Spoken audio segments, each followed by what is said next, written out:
Welcome to 1000 PS, welcome to their HQ here in Austria, and welcome to Austrian's finest KTM 990 Duke.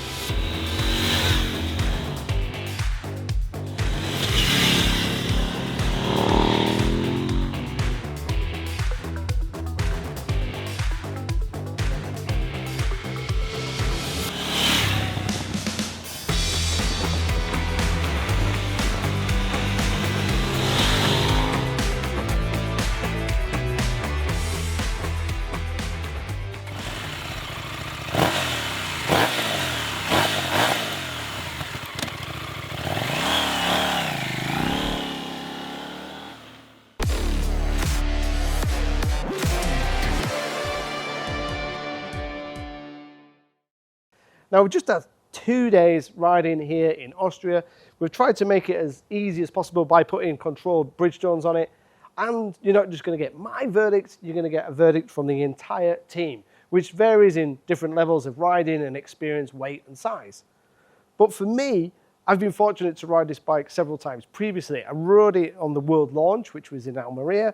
I've ridden it on track and I've ridden it again and again here. And I absolutely love KTM's 990. When I first rode it in Spain, I thought it was absolutely comical, absolutely hilarious. And when you ride it in isolation, it's just such a fun bike. I think a lot of that is down to this parallel brand new twin engine. So we've got 123 PS, 9,500 RPM, 103 Newton meters at 6,700 RPM. KTM quote a phenomenal 179 kilograms dry, but to make it absolutely real, what we do at 1000 PS is we fill the tank, we put it on the scales, and it's just 192 kilograms, which is phenomenally light. As you'd expect with KTM, it's WP suspension, front and rear, fully adjustable and relatively easy to adjust. They're real simple and easy to get to the adjustment to change the compression and rebound. And when you change it one click, it's almost like you've done it 5 clicks on conventional suspension. So one little turn of compression or rebound really dramatically changes the suspension. So don't get too confused by putting lots of turn on that suspension. In terms of rider aids and electronics, full 6-axis IMU, as you would expect, multiple rider modes, launch control, wheelie control, slide control, and all those are done through this new dash and new switchgear. Again, with KTM, once you've bought the bike, you've then got to pay. You get like a demo mode, which means you have everything for the first 1,000 or 1,500 kilometers. And then after that, you have to pay extra if you want to keep those rider aids unlocked, if you want to keep the track and performance modes. So the base price in the UK is just under £11,000, which is cheaper than it was when it was initially launched, which I think was about 12.5.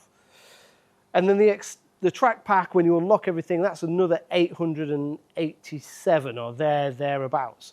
So you're looking at 11 grand for the bike, then you're going to have to pay another £900 to unlock everything if you want to do that. Some people don't. It's kind of a real discussion point, and it'll be interesting to see your comments below, because some people want to ride the bike, taste those advanced rider aids and say, well, that's not for me. I'm never going on track. I don't need to spend that £900. And for others, they expect that to be included in the price. But I'll get onto that later, and it'll be interesting to see your thoughts and your comments. But in terms of the bike that we've tested today, it's an absolute boot. I just so love it. It's light, it's enjoyable, it's fun, it's revvy. It does everything a KTM should do with that slogan that says ready to race, because it is. We can leave these Bridgestones on it, take it to a track and have a thoroughly enjoyable day on track. Even fit some really sticky race rubber to it. Tweak the suspension slightly and you're not going to get to the handling limitations of this WP suspension. The chassis is great, the suspension's great, the electronics I really like. I like the kind of small ergonomics, I like the thin seat, I like its flickability. The bit that I don't like, and I thought was a little bit disappointing, was the KTM branded Brembo brakes. When I've ridden the bike really aggressively, I find them just a little bit weak and they lack a little bit of bite. And now we've had 2 days here in Austria, I feel that even more, even when I'm just doing real slow speed stuff, when I'm in town, there's just no bite. It feels like If you've ever ridden a brand new bike with brand new pads and brand new discs, that's what it feels like. And this bike's done quite a bit of miles, and it's got quite a bit of abuse by me and the other members of the team. And for me, that's the real Achilles heel, the real weak point of the KTM, and not something I was expecting. And if I was to take this bike on track, which I'd really like to do in the future, I think that would really start to grate me, that I just can't brake with so much confidence and as deep as I want to. I think the chassis wants to, I think the engine wants to, I think the forks want to, but the brakes just lacking. 7 out of 10 for the brakes, rest of the bike 8 or 9 out of 10. But that's my opinion. That's my opinion of a man who should know better, who is actually mature, but inside he's still 21. And inside, I still want to ride this KTM and have fun. But let's see what the rest of the gang at 1000 PS say. Will they love the kind of fun, aggressive, agility nature of the KTM? Or will they think it's a little bit too radical? Let's find out. Actually, it's kind of funny because this KTM with the 2-cylinder inline engine, people always say that these 2-cylinder inline engines are kind of the budget programs for motorcycles, where the 4 cylinders just don't work out cost-wise, or certain V engines don't work out. Funnily enough, though, this one has the most charisma, so the KTM is the most unmistakable motorcycle. Basically, with the other bikes, it's easy to switch between them. If you like the KTM, you don't even need to test ride the others. That's kind of the challenge. Much lighter, extremely nimble, a real adrenaline dispenser. If you start yanking and pulling at the bars in an unreasonable way, it immediately goes in an unstable direction, whereas of course the Japanese 4 cylinders would never do that. They're always on the safer, more stable side. Now we've put Bridgestone S23s on everywhere, the sporty tires, which are a bit sportier than the stock tires that come with it. When you're riding normally now, it's very, very cool. But if you get out in the wind, go fast and start moving around, it just becomes unreasonable. And if you're afraid of that, then you shouldn't buy a KTM. But if that's exactly what you want, then you have no alternative. That's the fascinating thing.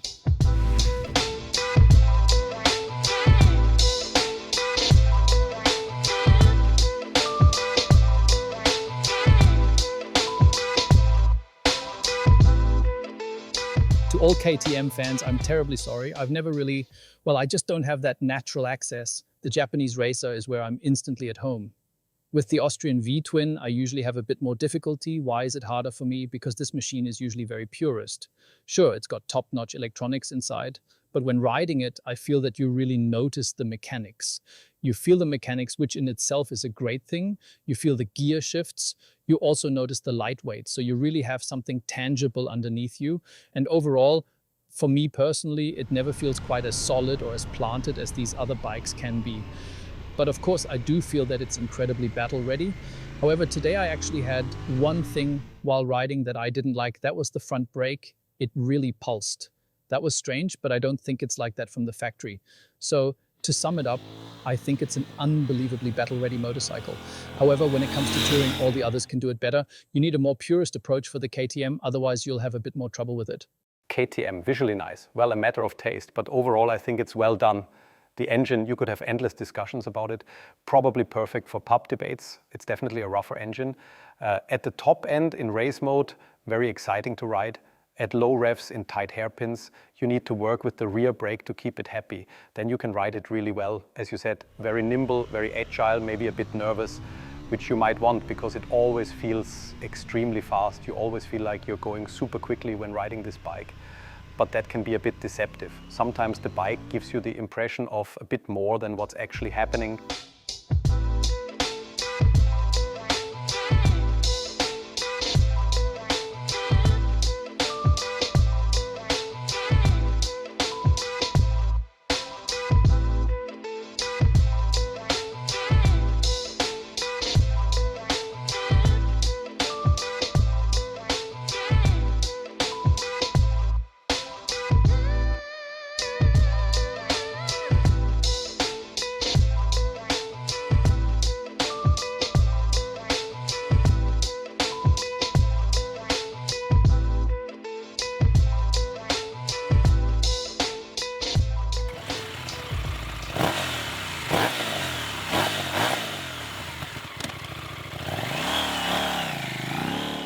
The KTM really surprised me. I was really looking forward to the bike because I didn't quite know where to place it. And for me, it felt even more like a pure motorcycle than the MT-09 SP.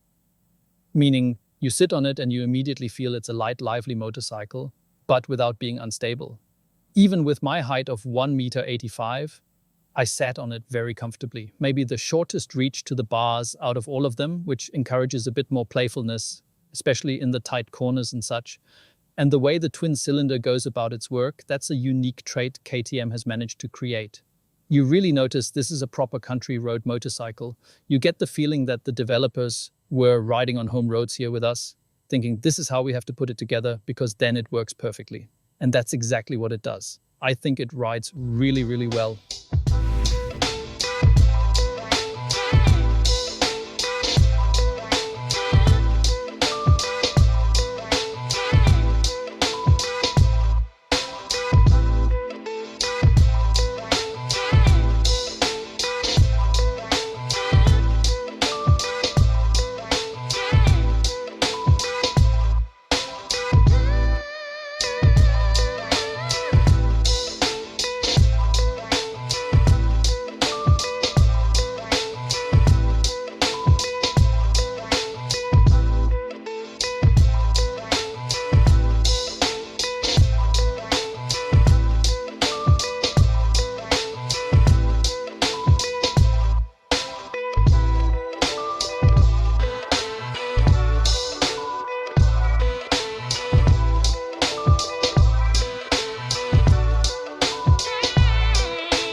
Lively, fresh, maybe a bit rebellious, it leans more toward the sporty, hyper-naked direction and less toward that friendly, soft, everyday bike, I would say.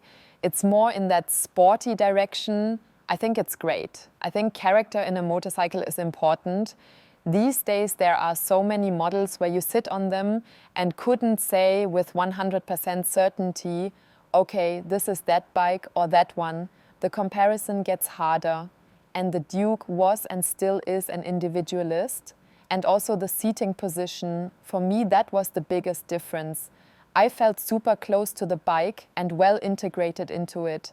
The tank at the front is known for being quite wide compared to the seat. And with the seat to foot reach, I can get both feet on the ground very easily. The foot position might be a bit fiddly if you have larger feet because you need to angle your foot inward a bit to shift instead of just up and down from the side. But even that adds a bit to the racer stance. You're a bit more forward-leaning and active, getting great feedback from the front wheel through the bars. And I think the fact that I've been smiling the whole time says it all. It's just fun. With the KTM, we basically have a bike that tends strongly toward the supermoto category. Partly because of the seating position, you sit quite high compared to the other bikes. The entire center of gravity is clearly higher than the competition's. That gives you a slightly taller impression when sitting on it and a bit livelier handling. The reach to the bars is still good, not as tight as you'd expect from a supermoto where you usually sit very close to the bars. That's been done quite well here. Overall, the ergonomics will probably suit taller riders very well because with the high seat height, you get plenty of space down to the foot pegs. That gives you a very relaxed knee angle, which means even on longer tours, you have no issues and can cover the kilometers in comfort. What really stands out on this bike is the engine. It's the only pure two-cylinder in the field compared to the direct competition. And I have to say, it has an incredibly lively character. It pulls hard from low revs. So even at low engine speeds, it has good punch. And it keeps that going steadily all the way to the rev limiter. Not only does it have a very broad range where you can access power, but the gearing, especially in the lower gears, plays into that massively.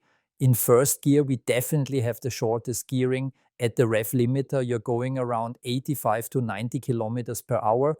That's clearly shorter than the competition, and it makes the liveliness in first and second gear extremely noticeable. With the high center of gravity, the bike also pops up onto the rear wheel extremely quickly, which is a lot of fun for anyone who wants a sporty, playful ride, because this bike allows for that a lot. Another positive is that the ABS on this bike can be switched off in stages and even deactivated completely. You don't find that with the competition. That's really a standout feature on the KTM. You can turn off the ABS control on the rear wheel completely, allowing you to brake all the way onto just the front wheel. That makes it a ton of fun. And on the supermoto track, like we were today, it means you can back it in and have a blast. One more note on the engine. It delivers great performance, but it comes a bit at the cost of smoothness. You need at least 3000 RPM to get a reasonably smooth run and for the engine not to start chugging. That's definitely necessary. That's a big contrast to the four-cylinder or three-cylinder competition like with the Yamaha.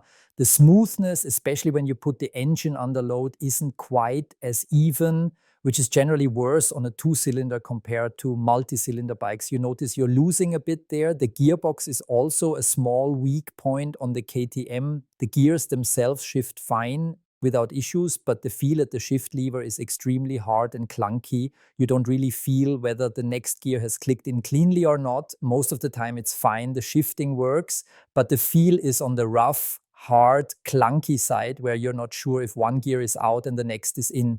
On the supermoto track, I actually ended up between gears once, so there's definitely room for improvement there. Otherwise, I have to say it was a very pleasant ride, especially for longer tours, thanks to the extremely relaxed ergonomics. The brakes too, I'd say, are basically good.